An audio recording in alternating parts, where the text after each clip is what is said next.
in Wimbledon's pristine streets, where tennis champions are celebrated and privilege permeates the air. A horror tale unfolded in September 2017. One that would shake London to its core and leave a French family forever shattered. Sophie Lionnet was sunshine personified. At 20, this cheerful French girl embarked on what should have been an adventure. Working as a nanny in London for an affluent family, her passport had its first stamp. Tragically, it would never receive another. The family that employed her projected the image of success. Sabrina Kouider, 35, was an Algerian-born fashion enthusiast whose striking resemblance to Kim Kardashian often turned heads.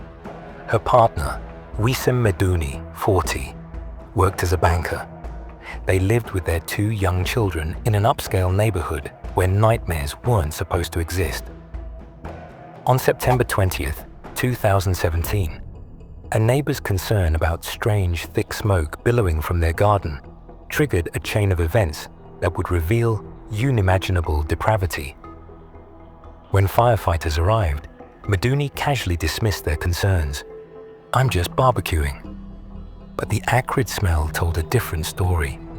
Upon inspection, what Medouni claimed was lamb revealed itself to be human remains, complete with identifiable fingers and a nose.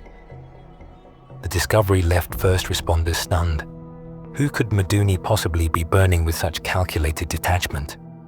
Initially, Kouider appeared shocked, claiming Sophie had quit days earlier. Yet forensic evidence quickly disproved this. Charred glasses, a bracelet, and clothing scraps all identified as Sophie's by neighbors. Both Kouider and Medouni were detained as investigators pieced together the horrific puzzle.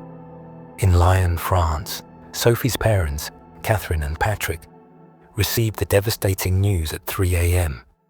Catherine later described it as a knife stabbing through her heart, while Patrick stood paralyzed by shock. Their only daughter was gone in the most gruesome manner imaginable.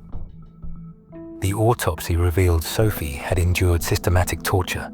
Her body bore multiple fractures, legs, ribs, jaw. Even her sternum, a notoriously resilient bone, was broken. Death had mercifully preceded the fire, but clearly Sophie had suffered immensely before her final breath. Public outrage erupted across both nations.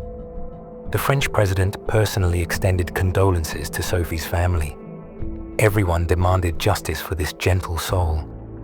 As investigators dug deeper, the portrait of Kouider that emerged was disturbing. Behind her glamorous facade lurked a controlling, manipulative personality that dominated everyone in her orbit, including Medouni.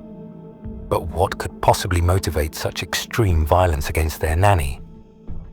Sophie had arrived in January 2016, excited for the opportunity. The daughter of a gardener and shop worker, she saw London as her chance to experience a different life. Initially, she seemed happy. She adored the children and was mesmerized by Sabrina's lifestyle, even mimicking her makeup in Facebook photos. During interrogation, Kouider painted Sophie as lazy, alcoholic, promiscuous, and thieving.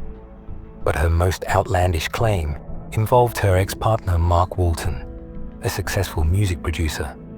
According to Kouider, Sophie had seduced Walton and conspired with him to abuse Kouider's 4-year-old son, Walton's biological child. She claimed Medouni had accidentally killed Sophie in a rage after discovering this betrayal. Remarkably, Kouider produced a handwritten confession from Sophie admitting to a relationship with Walton. The handwriting was authenticated as Sophie's, but investigators remained skeptical. Why would Sophie write such a self-incriminating letter? Neighbors and acquaintances unanimously contradicted Kouider's characterization. They described Sophie as attentive, kind, and devoted to the children. More troublingly, they revealed she never had days off, not even at Christmas, and didn't possess a bank account. One friend, Michael, recounted how Sophie had once approached him in tears after Kouider hit her for dropping butter. He'd offered help, but Sophie declined, perhaps her fatal mistake. When investigators interviewed Walton, he categorically denied ever meeting Sophie. His passport proved he hadn't been in England for a year, invalidating Kouider's narrative. He described Kouider as vindictive following their breakup, especially after he stopped her financial support. The truth was far darker than anyone imagined. Police discovered that for 2 months before her death, Sophie had been effectively imprisoned in the house. Neighbors and shopkeepers confirmed they hadn't seen her. Photos recovered from the couple's phone showed a drastically transformed Sophie, emaciated, withdrawn, seemingly dissociated from reality. Most damning were audio recordings spanning 6 weeks of relentless interrogations. In these, Kouider and Medouni repeatedly demanded Sophie confess to conspiracies with Walton. When Sophie couldn't provide the confession they sought, they escalated to waterboarding her in the bathroom, a fact corroborated by Kouider's 9-year-old son, who heard the torture through the bathroom door. Investigators concluded that on September 18th or 19th, Sophie, broken by weeks of torture, finally gave them the false confession they demanded. Rather than freeing her, they murdered her to eliminate the witness to their abuse. After killing her, they stuffed her body in her travel bag and hid it under a bed for 2 days while continuing their normal routines. When they decided to burn the evidence, their neighbors' call to the fire department thwarted their plan.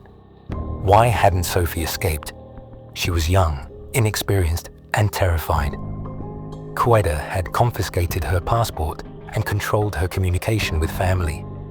In calls home, Kouider monitored every word. Catherine now lives with the unbearable guilt of not recognizing her daughter's silent cries for help. The trial began in March 2018. Both defendants proclaimed innocence, each blaming the other. The court wasn't deceived. On June 26, 2018, both Kouider and Medouni received life sentences with minimum terms of 30 years, plus additional time for mutilating Sophie's body. 9 months later, Sophie's family finally laid her to rest in France. They remember her as she left, hopeful, smiling, embarking on what should have been the beginning of her adult life, not its tragic end. Sophie's fatal mistake was silence born of fear. Had she reached out to Michael, to the French embassy, perhaps this story would have ended differently. Hey, thanks for watching. What are your thoughts on today's video? Let me know in the comments. And before you leave, don't forget to like and subscribe. See you all next time.